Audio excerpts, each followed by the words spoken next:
పరుగు పందెం కోసం చెప్తూ నా పోరాటాన్ని, నా పరుగును నేను తుదముట్టించాను, జయకరముగా తుదముట్టించానని ప్రభు చెప్తా ఉన్నారు.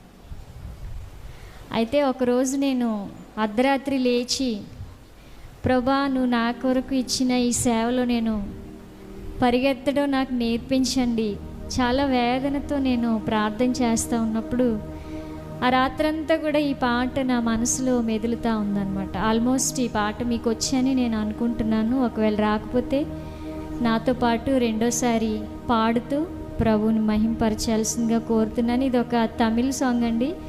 మంచి దైవజనుడు రాశారు ఈ పాట. చాలా ఎక్స్పీరియన్స్ ఉన్న దైవజనుడు. ఆయన సేవలో చాలా బాగా పరిగెత్తారు, మంచి పేరు ఆయనకి. సో అది తెలుగులో రాసి పాడుతున్నాను. ఇది అందరికీ వచ్చిన పాట. డాడీ అస్తమాలు కూడా పాడుతూ ఉంటారు, నాతో పాటు పాడి దేవుణ్ణి స్తుతించాల్సిందిగా కోరుతున్నాను. హృదయంలోంచి చెప్పండి, ప్రభా నువ్వు నా కొరకు ఏ మార్గాన్ని అయితే ఉంచావో అది ఇరుకులైనా ఇబ్బందులైనా పర్వాలేదు, కానీ నువ్వు నాతో పాటు ఉంటే చాలు అనే భావనతో పాడాలని ప్రభు పేరిట మనవి చేస్తాను. పరుగెత్తెదన్ నేను పరుగెత్తెదన్ నా యేసు కొరకే, పరుగెత్తెదన్ పరుగెత్తెదన్ నేను పరుగెత్తెదన్ నా యేసు కొరకే, పరుగెత్తెదన్. హల్లెలూయా హల్లెలూయా హల్లెలూయా హల్లెలూయా హల్లెలూయా హల్లెలూయా. పరమ పిలుపు పరుగు పందెములో నీ గురి చూచి పరుగెత్తెదను. పరమ పిలుపు పరుగు పందెములో నీ గురి చూచి పరుగెత్తెదను. చెప్దామందరూ చెప్దాం. పరుగెత్తెదన్ నీ పరుగెత్తెదన్ నా యేసు కొరకే, నీ పరుగెత్తెదన్. పాడతారండి అందరూ. పరుగెత్తెదన్ నీ పరుగెత్తెదన్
ప్రభా నిన్ను చూడాలి